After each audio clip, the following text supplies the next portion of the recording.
What's up, everybody? Welcome to Inside the Game. We have a special episode this week. I had the honor of talking with Jack Buser about Google Stadia. That's right, we're already here on this 1-year anniversary, and there's lots to talk about. But before we do, you can always be a part of the show by going to insidethegame.ca or hitting us up on Discord, where there you can end off our show. Just submit your clip of the week. Stick around this week because we're also giving away Winbound codes. That's right, lots to talk about, so let's get going. Here he is, the one and only Jack Buser.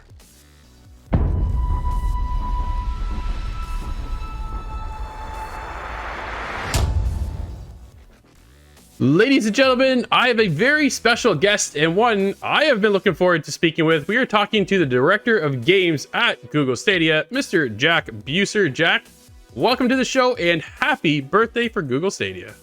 Thank you very much. It's an amazing week. Hard to believe it's already our 1-year anniversary. There's a lot of really happy, excited folks right now that are working on Stadia. Absolutely. So those who don't know who you are, why don't you give us a bit of a brief rundown in your history? Because you were actually at PlayStation for a while as well. That's right. Yeah. So I was at PlayStation for almost 10 years. I've been in the games industry for over 20, which is crazy to think about. And I've actually been working on Stadia for this January to be my 5-year anniversary. Wow. So it's tough to believe, Stadia is like such a new revolutionary thing. But yeah, I've been working on it for almost 5 years now. How'd you get into the industry? Sure. So I've always played games. I love games. And I was actually in school for engineering at the University of Illinois, playing games nonstop. And I actually have two big loves in this world. One is music, and the other is video games. And so I was actually studying with a focus on, maybe to design a synthesizer someday or something like that. That's what I was really aiming for with my engineering degree. And I remember my advisor at the time said, there's not a lot of synthesizers being made anymore, but I don't know, maybe you could work on like a sound card for games or something like that. I was like, amazing. That sounds perfect. So I ended up working at Dolby Laboratories, if you know them. They do the surround sound in movies and stuff like that. And of course, in those early days, I was like, hey, we got all this great, cool audio technology for movies. Why don't we start seeing what we can do in games? So so I got, if you ever look at the back of a box of a game, to the extent you're still buying games in boxes, you can look on the back and see the Dolby logo, and that was me and the gang way back when. Wow, that's pretty cool. And then from there you went into PlayStation. That's right. Yeah. So did that for quite some time, working on both audio and video technology for games at Dolby. And then a good friend of mine at PlayStation told me about something they were working on called PlayStation Home. Mm-hmm. So if you rewind back to the days of PlayStation 3, this was a virtual world that was built into your PS3 and would connect you to gamers all over the world. And I thought, I couldn't think of anything I wanted to work on more than that. That sounded incredible. So after about 10 years at Dolby, I said, okay, let's go check out PlayStation. Never looked back. Got to work on PlayStation Home there. Nice. We built the instant game collection that's part of PlayStation Plus. I went on to work quite a bit on PlayStation Now, which was their cloud streaming technology. Yeah.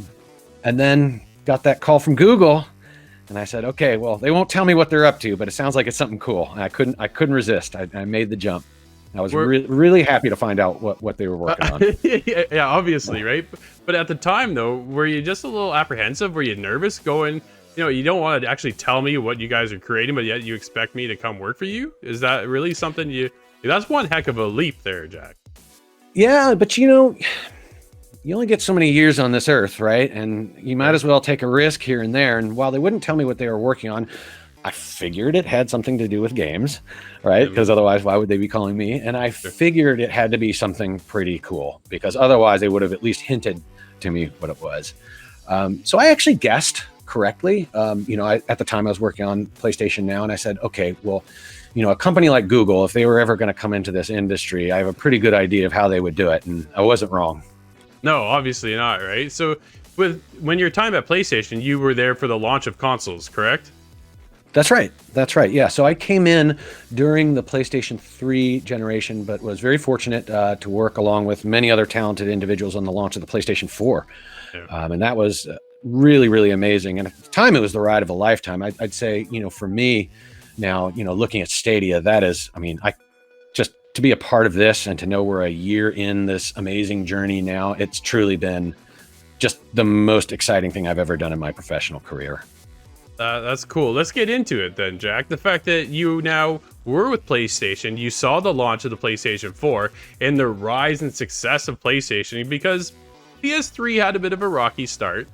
By the end of the life cycle, they really kind of took over and then just continued to steamroll ahead into PlayStation 4. And then you decided, you know what?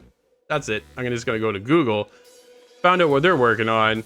What was that like, having that first year, kind of your years building up to the launch of Stadia? What is that process, and how much, thought and maneuvering around did that take to get something like that off the ground? Because if you look at streaming now versus 5 years ago, I wouldn't have really said that was a thing we could look at. You know what I mean?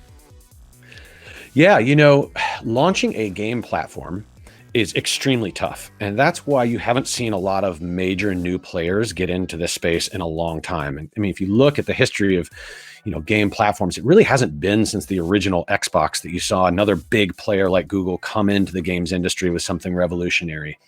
And the reason why you don't see a lot of that is because it's really hard to do. And so again, I was very fortunate to be a part of some of the biggest game platform launches in history. And so showing up to Google, a big part of my role in those early days were to really talk to the team, act as an advisor, and really help them guide an understanding of what it would take from an investment level, what it would take from a content portfolio perspective, how to interact with game publishers and developers, what types of features, gamers would want to see on a game platform, and really, more than anything else, just how tough this was going to be, right? This is not going to be something that was going to be easy. This is something that we were going to work on for years and years and years before it even ever saw the light of day. Yeah. And when it saw the light of day on November 19th, a year ago, just to let people know, like, this is just day zero, right? Yeah. Like, if you thought it was hard getting to launch, like that's just the beginning, right? And it's really been a testament to how much hard work has gone into the platform over the last year. That that day we launched a year ago was really, I was day zero, right? That was actually getting started. Sure. And that was the beginning of what the really tough work was going to be, which was, building a portfolio of now over 100 games on the platform to make sure that people that are subscribing to Stadia Pro get an amazing library of games. If you, go to stadia.com and just say, hey, yeah, I'd like to check it out for free, we'll give you over 30 games. Right. Just for the trouble of signing up and checking it out. No money down. Right. It's like pretty amazing to think about how far we've come. We launched with a portfolio of about 20 some odd games, a little bit over 20 games, which I'm very, very proud of. Sure. You look back at prior launches of other, console platforms, that's right in the pocket of where you want to be on your very first day. But, I knew that wasn't going to be enough. We all knew it wasn't going to be enough. And we were very fortunate to just be able to partner with the best game developers and publishers in the world to now get to where we are with over 100 games on the platform and many, many more to come. Oh, that sounds good. What was day zero like then? How nervous were you guys and everybody over at Stadia to go, okay, you know what? Xbox is already out. The PlayStation's out. Nintendo's doing their thing. And that the newcomers coming in out of nowhere, more or less. And we're not launching a console. You don't put a disc in anything. Instead, you hold onto a controller, tap to your computer, or go through your phone and onto your TV and hope the heck that it works. You had to be a little bit nervous. I was terrified. Absolutely terrified. I had never, it really, I tell folks, that day, more than any other day, was a testament to Google and Google engineering. Before we launched Stadia, I was sweating. I was saying, we're going to turn this thing on, and flip a switch, effectively, quote unquote. Yeah. And be live in 14 countries all over the world in people's homes, streaming 4K video streams that are interactive and you can play. And it feels, I'm like, I had never seen a feat of engineering like that before in my entire life. And, speaking to our engineering team before launch, I'd be like, aren't you guys nervous? Like, no, it'll work. I'm like, really? Is it really? And you know what? We flipped the switch and it just worked. I had not seen anything like that before. It was amazing. And it was rock solid. And say what you will about, the launch of Stadia. There were things that went well, things that we could have done better. But the fact that that thing launched and worked and provided rock solid gameplay in people's living rooms all over the world was, to me, the most astounding technological achievement I've ever seen in my career. Sure. No, Full absolutely. stop. Now, the actual launch did have some hiccups. If there's things you could do to change the launch, what would you do differently? Well, it's a great question because, like any platform launch, you want to be able to do everything on the Sure. first day. And so you have to be really choiceful, right? Even a company like Google has finite resources, right? There's just so much that we can deliver on day zero. And we, had to build a roadmap that said, okay, if there are certain things that aren't there on day zero, let's make sure we get that stuff out as fast as we can, as high quality as we can, so that gamers that are with us on this journey are surprised and delighted every week when they come back to the platform, every day when they come back to the platform. And so, if I had a magic wand, which I don't, and if Nope. anybody has one, please let me know. I'd like to borrow it. Of course, we'd like to deliver the entire vision of everything we've set out to do on day zero, but it's just not practical. I mean, we live in the real world. None of us have a magic wand. So, it was just important to us to convey the full vision of where we wanted to go with Stadia and then just get started. Let's get this going. Let's get it in people's hands. Let's have the gamers start interacting with the titles, start getting that real-time feedback and moving and iterating as fast as we can over that first year. And that's what we did. And it's been a lot of really hard work, to build an entirely new platform from scratch, everything from quality assurance and certification to the technology that delivers it from your Chromecast or your web browser. I mean, the complexity of this thing is just staggering. And to think about how many games we've deployed on the platform, to think that games like Cyberpunk 2077 will be day and date on our platform, to think that, we had a day one release of, Doom Eternal, other giant AAA, best of the best games on our platform, and that people were playing these games going, it was like magic just working.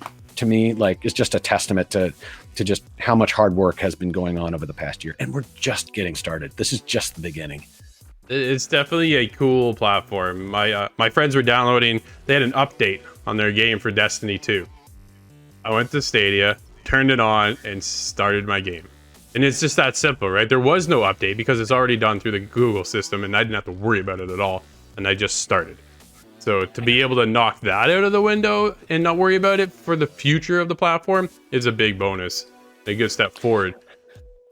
100%. As you can tell behind me, I don't know which direction I'm pointing. I definitely play a lot of games, right? I have all the consoles. I definitely am into, the art of gaming. And I'll tell you, the past week has been really eye-opening for me in a way that I almost took for granted for a long time. My main game platform is Stadia. It goes everywhere I go, take my Founders Edition everywhere I go. It's great because it just, whatever screen I have access to, I can play a game on. But of course, with the release of a new generation of consoles, I wanted to, check them out and see what's going on. And as I sat there in our group chat with our teams, sort of, downloading a game, waiting to get my first experience, and hours were passing by, and all my coworkers were making fun of me over ping. They're like, come on back to Stadia, come play it, because we're already in Valhalla. We're deep in the game already. And I'm sitting here watching a progress bar. I'm like, it's just those quality of life things that you just start to take for granted after playing on Stadia for months and months and months, almost a year now, and you just, I don't know, it's really tough to go back, just down. It's really tough to go back.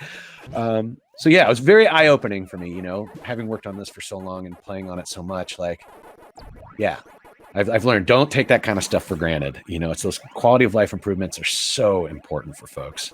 Yeah, absolutely. Let's head back to day one, launch day. Yeah. How does the community respond to the launch of Stadia? What feedback did you guys get from that?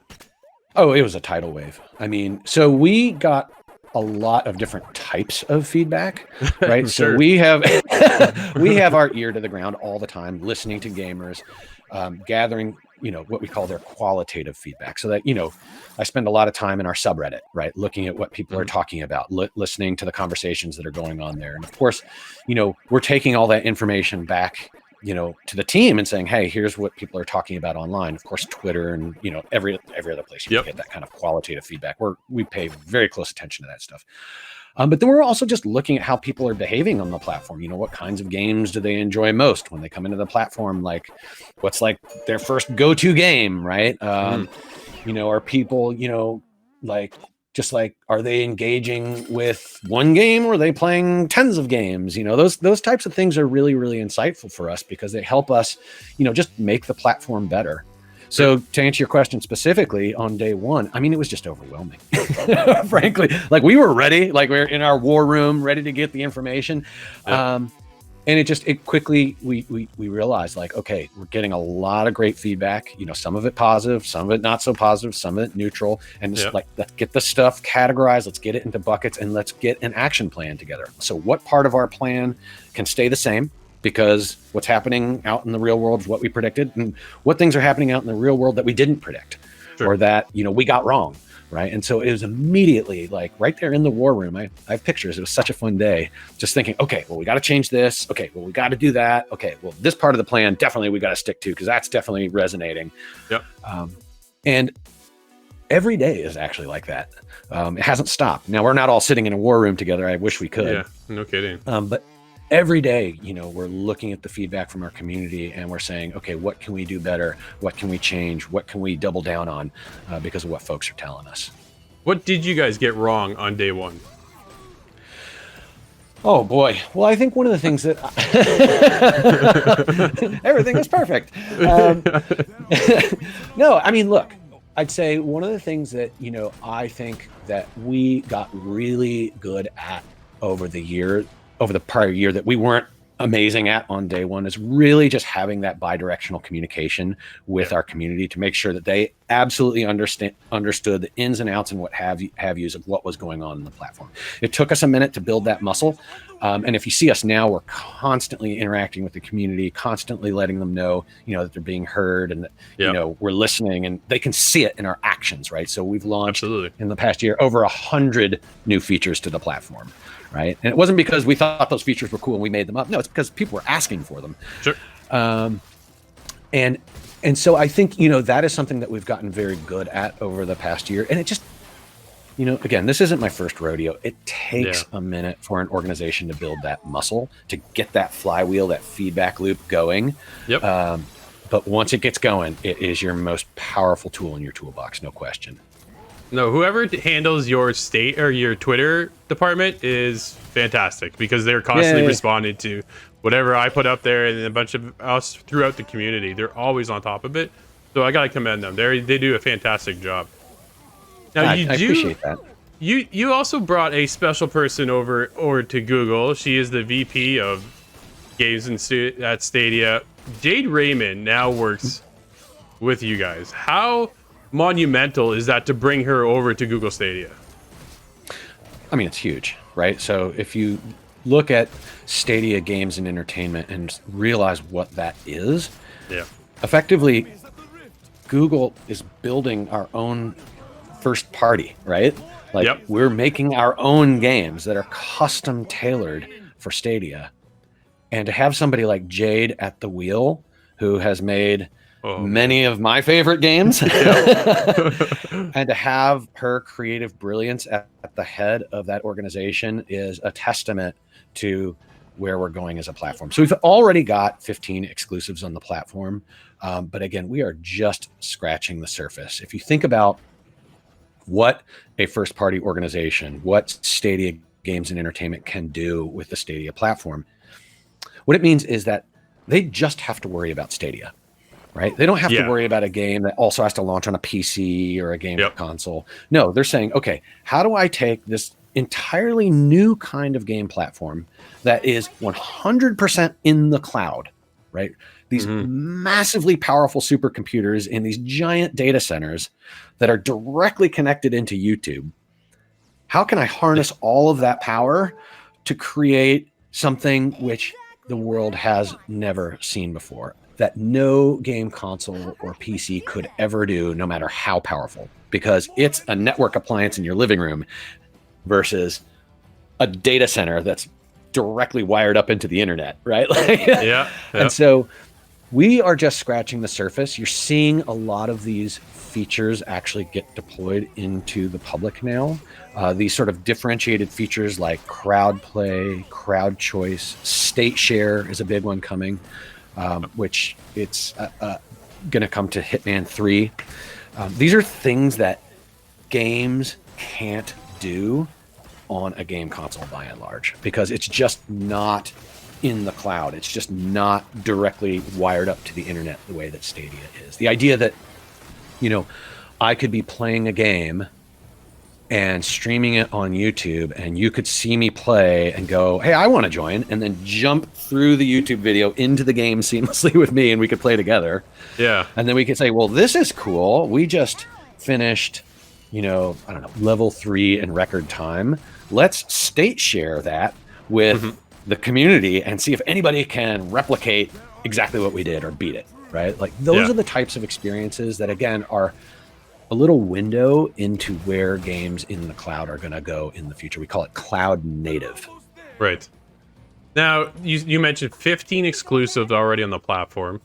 More to come. Do you feel that there's one kind of standout title that's made its way that really draws a lot of people to the platform? Well, look, I mean, Cyberpunk.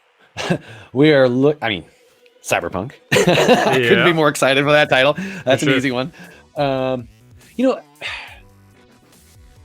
It's a great question, and I have to be careful how I answer it because my role on Stadia is business development, right? So what I'm responsible for is scouring the four corners of the earth, looking for the most talented developers in the world and trying to get the best possible games on our platform. And so the time horizon for myself and my team is generally in the order of about 3 years. Because that's how long games take to make, right? 18 months, maybe 2 years, maybe 3 years, maybe more in many cases. And so, folks ask me that question. I'm like, well, I know about stuff not just coming next year, but in 2023 that I'm really excited about, but I can't talk about it. Yeah. That's so yeah, look, I mean, if you were to ask me that in the context of what I can talk about publicly, I have to go to Cyberpunk just because that's right around the corner and I couldn't be more excited for it. But the stuff that's going to come in 2021 alone is going to be mind-blowing. I mean, just to give you sort of a sense of what we're looking at, we have over 200 developers currently building for Stadia. Wow. With over 400 games that we know about coming to the platform, right? So there's a lot of content coming, and some of those are just, many of them, in fact, because, this stuff is curated, right? These are going to be amazing experiences. We couldn't be more excited about the future. I mean, people always ask, "Is Google in this for the long haul? Are you guys in it for the long term?" And I'm like, "Yes, we are. Rest assured. Trust me, I know with 100% certainty we are, because games just take so long to build. The time horizons for a game platform have to be measured in years. Sure. So very, very bright future ahead. When is Call of Duty coming to the platform? One of the biggest games out in the industry, and it's not on Stadia. Jack, how come? Why is that exactly? Well, look, we get, again, whether it be Call of Duty or any number of other games that have yet to come to the platform, we're super, super proud that we've gotten over 100 games to the platform. But as I mentioned, with over 400 more games in development, we could have a very, very long conversation about all the super cool titles that just, haven't launched yet. So I can't talk about anything that, hasn't been announced or anything like that, right? Anything confidential. But what I can say is we know of plenty of games that aren't yet on the platform that we would really like to launch for our gaming community. And frankly, so much of this, as I was alluding to earlier, comes from what the community is asking for, right? So what are the types of games that people want to see on the platform? What are the types of games that people are playing on the platform? And then notably, what are the types of games that, if they came to Stadia, could do something really cool and revolutionary that they just simply couldn't do anywhere else? Those are the really sort of the lenses that we look at our portfolio through. Oh, that's fair. Do you have examples of what are people looking for? What is everybody playing right now on Stadia, and what are you looking to iterate on in the future? Yeah, so we had a number of streamers actually streaming Baldur's Gate 3 with crowd choice on the platform. There's a great stream that I was watching, and a streamer started out playing on PC and then got tired of waiting for the download, and so he's like. And somebody in this community is like, well, just get it on Stadia. And so he's like, okay. And live on the stream, gets it on Stadia and just launches and it's just there. And he's like, whoa, okay.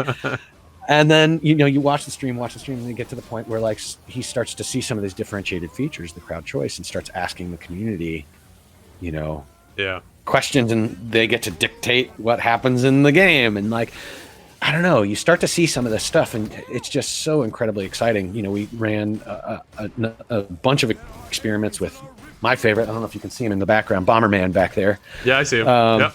Yeah, man. I mean, some of the differentiated experiences there where people were queuing up to play with their favorite streamers and then just jumped through the live video into the game and played live with, you know, the streamer that they admired and always wanted to play with. It's just, the stuff is just magical and it's fun to talk about, but really just watching, you know, streamers' eyes light up the first time they're able to interact with their community in a totally different way. It's just so different than just like playing a game and live streaming it. You're actually having your community jump into the game with you, help you make choices, do all kinds of really, really cool stuff. It's just fun to watch people's expression when they experience it for the first time and go, whoa, okay, this is going to totally change my channel. This is going to totally change the types of games I want to play with my community because I can interact with them in a whole other level. It's really cool to see. Oh, it is cool.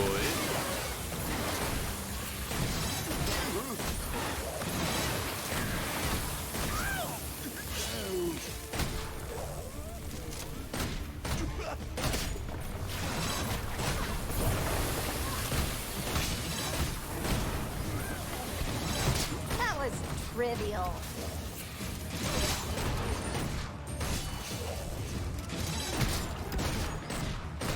Enemies at the rift!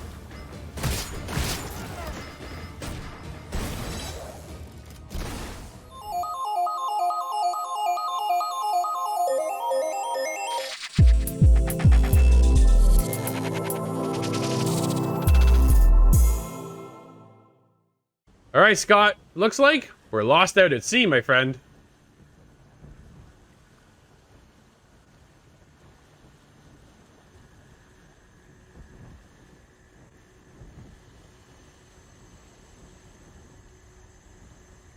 Scott, you and I checked out Winbound over on the Google Stadia. This is a unique survival game, buddy. What are you thinking of Winbound? Yeah, this is a interesting action adventure kind of crossover game where you're left to explore these big expanses of ocean and kind of figure out the secret of these islands to progress further and further, trying to get back to your tribe. It's a really interesting take on an adventure category game. I had not heard of this one before picking it up, but it's now ingrained in there as a really nice, chill kind of experience. Yeah, no, absolutely. It was cool. The way that the game starts off is that you and your tribe set out at sea, and this creature, kraken-like thing, comes and disrupts everything and sends you in one direction and your tribe in another. And then you're out to survive on these islands, collecting these, I almost call them like orbs or these, I don't know, you head to this tower anyways, but there's 3 of them per chapter you got to collect. That allows you to progress in the story, but you're trying to find your tribe while out and about trying to survive. And the sea is a unique feeling to be out there because when you get too far and the wind starts to really pick up, it can really throw you around as well. I had a good time playing this, Scott. For the most part, it was really chill. I found the ability that I was able to get into the game, relax a little bit, and then when it came to the combat, I tend to struggle, to be honest. It was a little harder than I anticipated.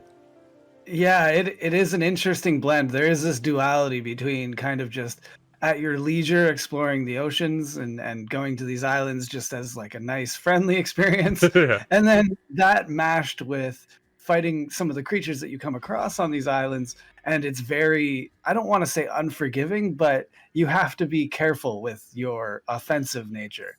And you have to very methodically pick your battles, especially at the start when your weaponry is low. Yeah. You know, you feel pretty underhanded as the marooned type person just trying to survive. So the very beginning of the game is a lot of collecting resources and crafting what you can, and that opens up your possibilities further on in the game and kind of gets you more of a combat edge.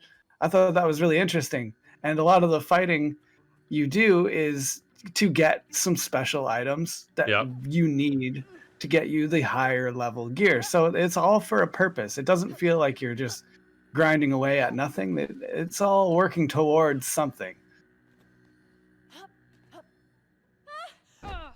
Scott, one of the biggest things for me is always the art style, and that really drew me in. It allows everything to feel this calm, warming effect when you're in the game, and the art style is so unique. It's very cool. It's so charming. When you set out to sea, one of the issues I had were actually the sound. The music, the piano in the background that plays just became really dull and repetitive. That is my only gripe with the game. What did you think about the overall appearance and sound effects within the world?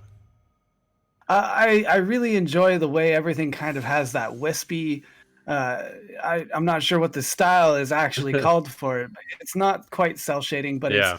it's something very Nintendo-esque, which is a Sure. very appealing nature to my eyes, at least. I enjoyed that, and being out on the ocean, that really blended well. Mhm. I agree with you on the music, though. It was not the most exciting, and sometimes it could have used a little bit of a push based on your discoveries. Coming up to an island could have had an interesting sound, something that would have gotten into my head and stayed there. But for the most part, it's just this kind of calming piano noise. But it was overall, I think, put together really well, and it complemented the kind of solitary nature of the game. Yep. So if I'm gonna have to give this one a score, based on the gameplay that kind of pulled me in and the look and feel of the game, I'm there with an 8. I actually really enjoyed this one, and I'm gonna be going back for more to get into the end of that storyline that's just so subtly in there. No, absolutely. That was really cool. I didn't expect you to go that high. I gotta be honest. I'm up there as well. I had a good time with the game. The art style, something like this is so unique, always draws me in. The music to me was a little off-putting, to be honest, when I was out at sea. You want something that's a little... it's hard to explain until you hear it, right? But this piano was just repetitive, and I didn't think it was the correct sound when you're out there. I wanted something else, something a little more, maybe with some wind sound effects or some strings in there, something along that line. But that's just personal preference for me. Overall, the game runs really well. The art style, like I said, is cool. The combat, though, can be punishing at times, and it punished me down to a 7.5.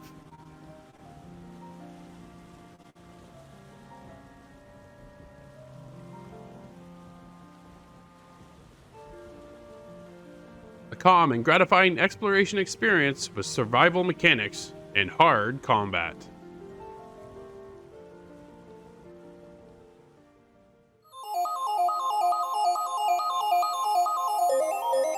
Are you getting any feedback that people still don't believe that Stadia actually kind of exists and works the way it does? How do you portray and how do you overcome that feedback? Yeah, no, of course. I mean, look, it's tough to believe, right? I remember when we were pitching developers before we launched the platform on Stadia, and we'd say, yeah, we're going to be streaming 4K video, 60 frames per second with HDR and 5.1 surround sound through this little Chromecast or your browser, Yeah. and it's going to play like a console, you'd get a response that's like, okay. And in those early days, we would carry around Doom 2016 and show it to developers because we knew that game in particular would push a streaming platform to its absolute limits. I mean, you're talking about arguably one of the twitchiest games out there. Yeah. And you'd put the controller in the hands of the developers. I mean, we're talking like the leading game developers in the world who have the most critical eye, the most critical sense of any amount of latency they can detect. You put the controller in your hands and be like, look, I could talk your ear off about Google's fiber optic network and our data centers, but just play it, right? And we'd be in their office playing Doom 2016 over Wi-Fi, and they'd just be like, oh my gosh. I'd be calling people in the office, you got to come in here and check this out. And so we knew it worked from that perspective. And now, so when we launched, the only way to get into Stadia was to get the hardware, right? So you had to plunk down some money to get the hardware. You get the controller. It was called the Founders Edition, right? You get the controller. You get we bought Stadia some. Pro. Yep. It was very cool. But there was a big moment early this year when we said, okay, like we're confident that the platform is scaling nicely. The technology is working well. So let's now remove that barrier. So that's when Stadia.com allowed anybody that wanted to just check it out could just press a button and you'd get a free month of Stadia Pro. And so now if you go and click that button, we'll give you over 30 games just for the trouble of checking it out. And you can try it out yourself. Just take your laptop, any old laptop laying around, take any controller you have, if you got an Xbox controller, a DualShock or whatever, just plug it in, or you can even play mouse and keyboard if you want, and just try it for yourself. And so to get back to your question, like, do people still not believe it? Absolutely.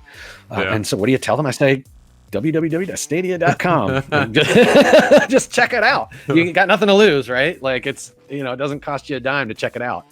And what happens is, by and large, when people check it out, their minds are blown, right? Their minds are blown and they tend to stick around. Right? So that was a big moment for us when we made it available to just anybody with a web browser. How do you feel? Okay, so honestly, it is mind-blowing, the fact that Stadia says, you know what? So myself and one of our other guys, Scott, the minute you guys announced Stadia, you got my credit card, and I went clicked and I bought it. And it was just that simple. I'm like, man, this seems to me like the future. I don't have to plug in anything.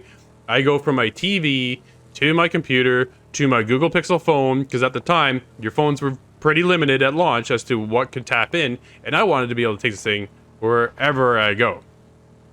Now, you go ahead and say, you don't need a Stadia controller if you want. You can just use your Xbox controller and your PlayStation controller or whatever controller you have. What a ballsy move by Stadia. Like, seriously, no one does that. If you go to PlayStation, there's no way you're tapping in with an Xbox controller, or vice versa, right? They want you to stay on their platform.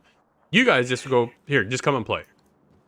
That's right. I mean, one of our big sort of philosophies, guiding principles is just, it's gaming for everyone, right? We want no barriers between you and your game. We don't want you to have to buy an expensive game console if you don't have to. We don't want you to have to buy additional anything. Like, just the screens that you already have just work. The controllers that you already have just work, and every day we think about how can we make this even easier, even more frictionless. We already have no downloads, no nothing. How could we make it even easier? Oh, I know.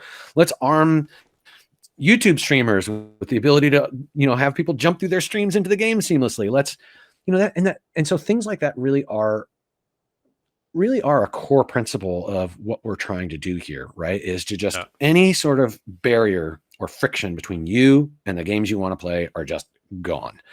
And you feel it when you log in for the first time and you realize, are they really going to give me 30 games for free for nothing?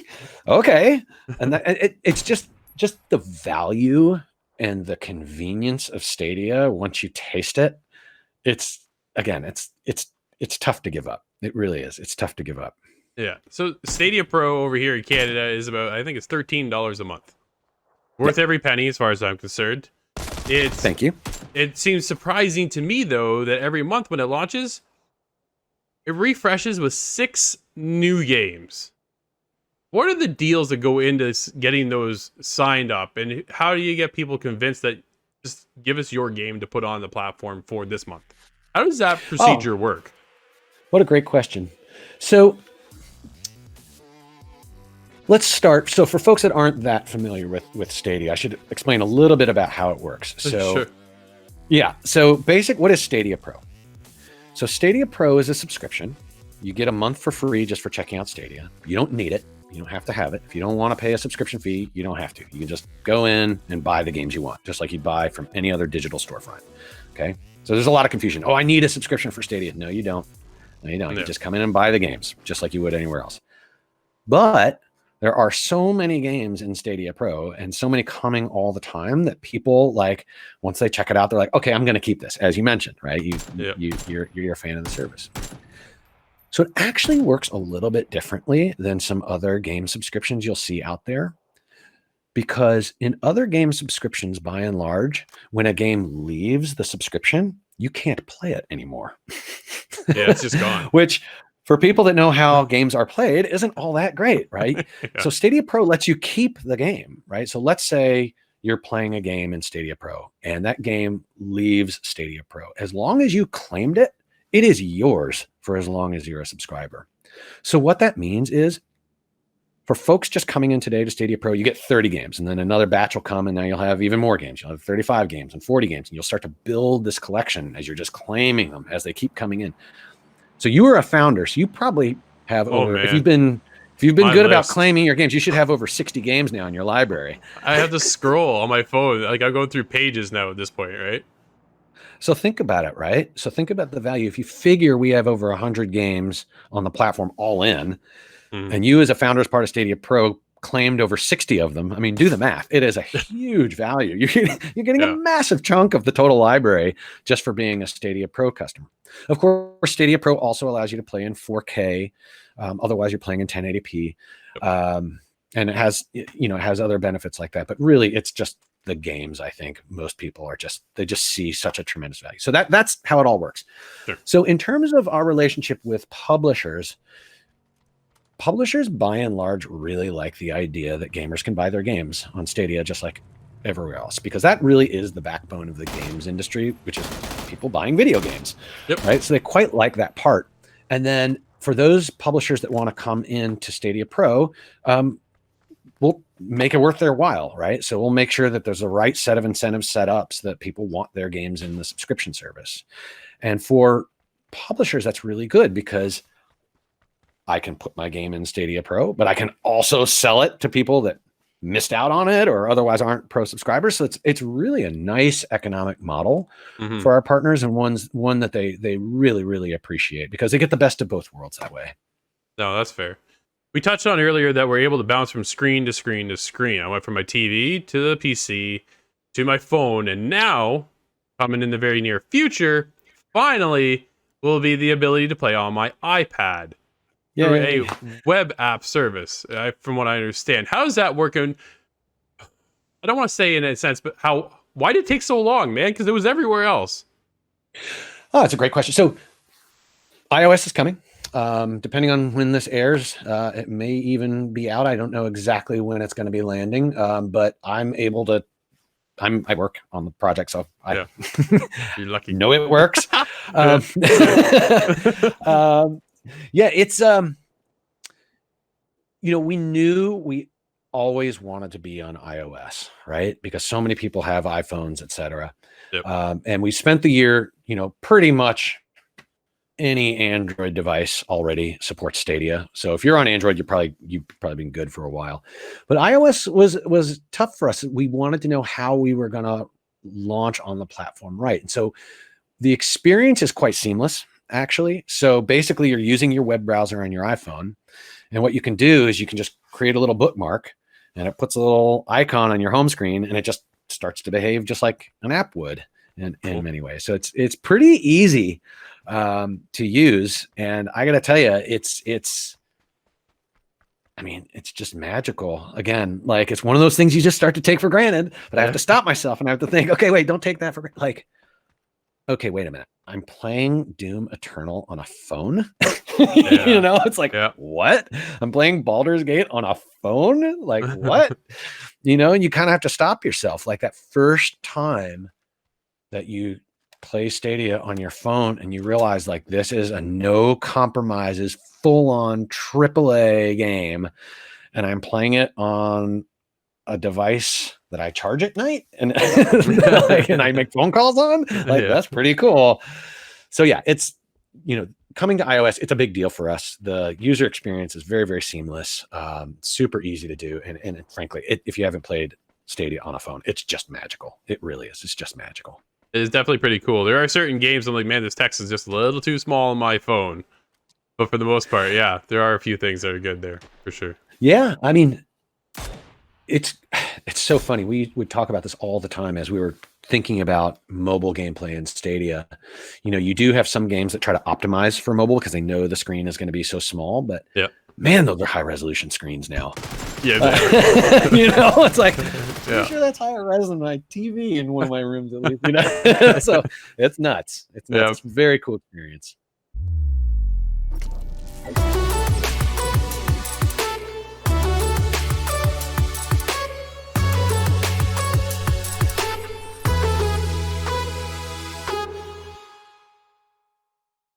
Well, Scott, it has been a year since you and I purchased our Founders Edition for Google Stadia, and it's been quite the year. Bit of a misunderstanding, I think, when it came to the launch of what all we would be looking towards and receiving. But overall, as we've seen their year progress, it's really turned itself around, and Google Stadia has turned into an incredible platform. What do you think of the overall, looking back at launch and where we're at right now with Google Stadia?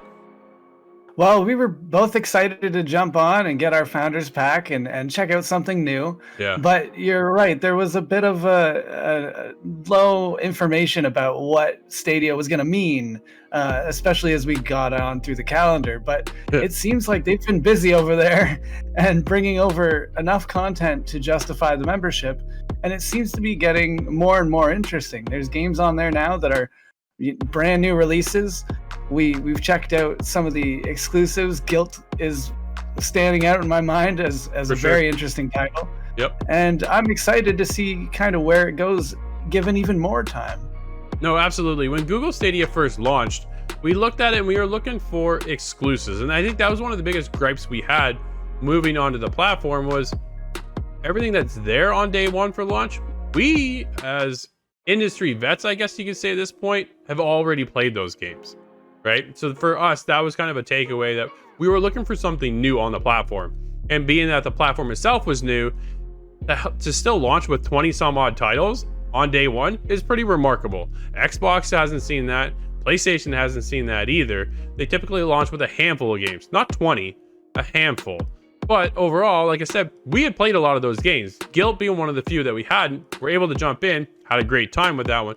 But moving forward, and I think for us, Scott, it was looking towards the future of what Stadia was going to be and some of the functionality behind that. Because when you go to your game, and I touched on this with Jack at the time as well when we were speaking, the fact that there is no download, there is no update. I don't have to do anything. I literally turn on my Stadia controller, whether I'm on the TV, my computer, or on my Google Pixel phone, and play the game. It's just that simple and that remarkable. I don't have to worry about downloading Call of Duty's next 100 gig update. You know what I mean? Oh yeah, I experienced that with the new Assassin's Creed. Just check the box, click the accept, and it's basically ready to go. And that was something that I was not expecting. I was expecting, some sort of download or something to that effect, but it's actually a pretty easy system to use. No, absolutely. And since launch, we've seen them add 80 plus games. So we're going to have something like 135 games now by the end of 2020.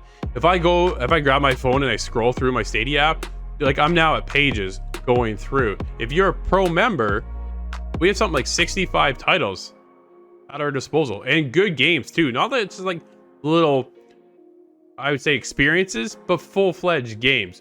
So man, like it's really grown into a platform. I'm super excited to see where it goes in the future. Just the ease of the system and being able to take it on the go. Us as content creators, our TV show, who knows where we are at certain times throughout the day, throughout the week, who knows where we're going to be. So for us to pack up our Xbox or our PlayStation is a bit of a challenge. Here, I literally just grab my laptop if I'm leaving, or I just grab the cord or wirelessly connect with my controller to my phone, and I'm able to play whatever, wherever. Super cool. Yeah, it's really simplified any sort of travel, Yeah. and it's become now the console, so to speak, of choice, because it's just really occupying a very small amount of my travel space. And I can still play all these games. Ubisoft has jumped in and it's really heavily supported this platform. Yep. And it'll be interesting to see what other big companies jump in and what large scale games really come to the Stadia. But it seems like everything is going pretty well for them. Yeah, no, there aren't too many shortages. We haven't seen Call of Duty on the platform. They're working on getting other titles. I don't know if we will see Call of Duty come to it. Anxious to see what happens. Overall, am I satisfied that I did grab the Google Stadia on day one? Absolutely. Did it have a rocky start? In my eyes, yes. Now, a year later, dude, I'm sold on the platform. Google Stadia, to me, is super cool, super convenient, and I love the ability just to be able to play wherever I want. Yeah, it was a little bit of a curiosity at the time. This is interesting. Is it going to be, fully functional? And it totally seems to be a rock solid way to play all these games now. It's how I play Valhalla, and there'll be many more that come out in the future right alongside the console releases. And I've actually really started to enjoy my time with it. No, for sure. We want to hear about your experience. Do you have Google Stadia? Are you getting Google Stadia? And for quick sakes, look at this code right here for a chance to win Winbound.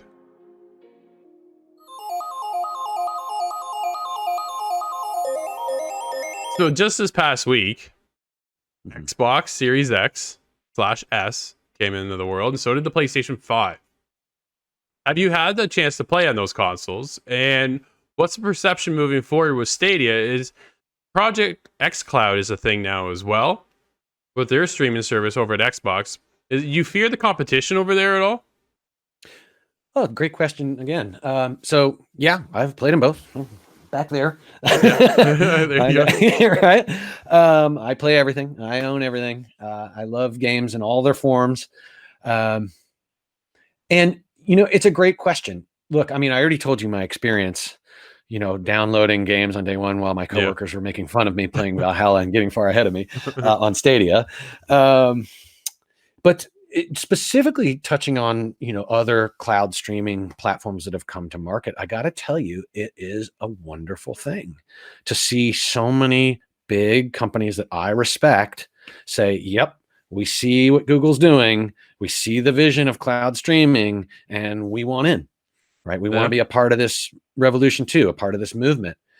And I'm not alone. Everybody on the team feels this way. It's like a rising tide lifts all boats, right? If it was just us out there with Stadia and no other company was validating that by saying, wait a minute, I want to be a part of that revolution, I'd be worried. I'd be like, where is everybody? But that you have some of the world's, biggest, most amazing companies that know games inside and out saying, yeah, no, cloud streaming is real.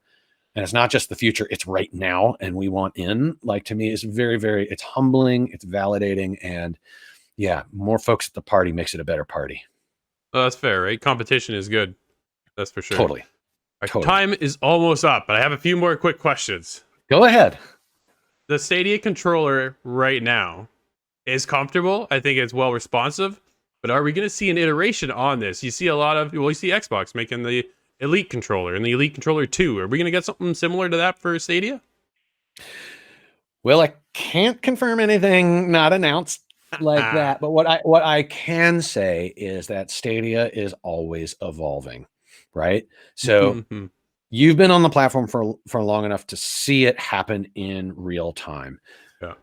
One of the most magical things about the platform isn't necessarily like, think about it, right? A new console generation comes and you're out another $400 or $500, right? Just for the honor to get to buy a video game, right? And it's like, Stadia won't work like that, right? We're going to upgrade the hardware in the data centers over time. So suddenly the games are just going to start looking better and better and better and better. And you're just going to say, wait a minute, I'm still using the same old laptop I've been using for years, but suddenly I see all these amazing new experiences that clearly mean they've upgraded the hardware in the data center. Like, that is very, very real. So I think the real story is less about, a new bit of plastic and more about like, the hardware in the data centers, the stuff that you don't see. That to me is that you can actually see happening in real time. We've certainly, we've certainly seen games get better and better and better and more performant even over the past year on the platform. It's been amazing to see as developers, just wrap their head around all the power that's available to them. No, that's fair. I remember when I first was talking to the guys at the ITG here about Stadia, I said, when's the last time you bought a brand new console for $279 in Canada? Right? And they're like, never. I'm like, no, because it doesn't happen. Right? That's right. It's just the controller, and like you said, right? We bought the Founders Edition, so we got the Chromecast, and it's connected to my TV and stuff. So it's very cool. Jack, what does the future of Stadia look like to you? Oh, the future of Stadia is going to be equal parts revolutionary cloud native experiences and access to more people. So another big announcement we have is that we're actually expanding to even more countries than we launched with. And so just breaking down those barriers and making this art form that we call video games that I love so much available to more people that otherwise couldn't afford it or wouldn't have access to it. to someday, get to over 1 billion players. Could we do that? And then to be able to bring experiences that are revolutionary, that are cloud native, that no PC or game console could ever do. I mean, that vision and that dream, it gets me excited. It gets me up in the morning, and I think the whole team, it really is our motivation for working as hard as we do, and just, I don't know, just being so optimistic about the future of this platform. That's awesome. What are you playing right now? Valhalla, yeah, Valhalla. and Watch Dogs. And Watch Dogs? Yeah, and Watch Dogs. Yeah, and Watch Dogs. That's good. That's good. Those are good games, so you can't go wrong. Yeah, they're great. They're great. It's funny now. It's just there are so many games to play and just so many hours in the day. Yeah. But Valhalla, both Valhalla and Watch Dogs are fantastic. They're just fantastic games. Ubisoft's on the tear. They're doing well. That's for sure. Yeah, they are. Jack, thank you so much for your time. You are welcome back to ITG any day of the week, man. Anytime you want to be on here, you just hit us up. We'll have you back. Absolutely. This has been an honor to have you here. We are definitely looking forward to the future of Google Stadia. Thank you so much.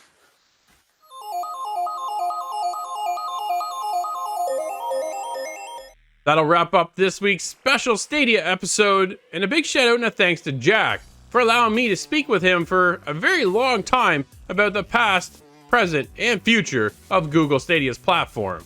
Now, of course, you guys always hit us up at insidethegame.ca or on our Discord channel for the clip of the week. This week, though, we have our very own Adam Finley taking control and doing a little dominating in the latest Call of Duty Black Ops Cold War. Just check out his streak. Until next week, thanks so much for watching, and we'll see you inside the game.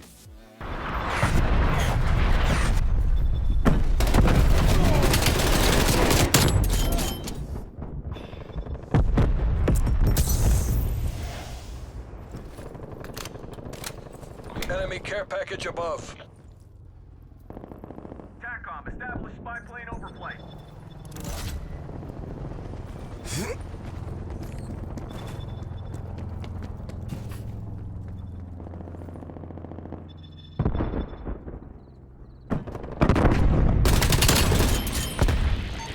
TACOM, establish spy plane overflight. Spy plane perimeter established, Angels 3.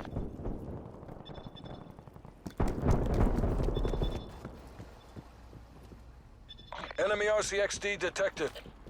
Spy plane. That's a kill. Artillery standing by. Marking artillery targets.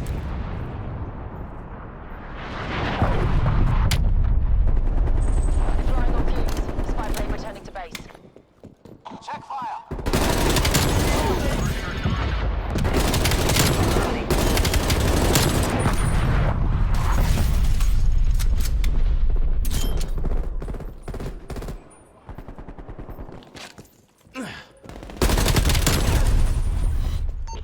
TACOM, calling in attack helicopter cast. I see subtext.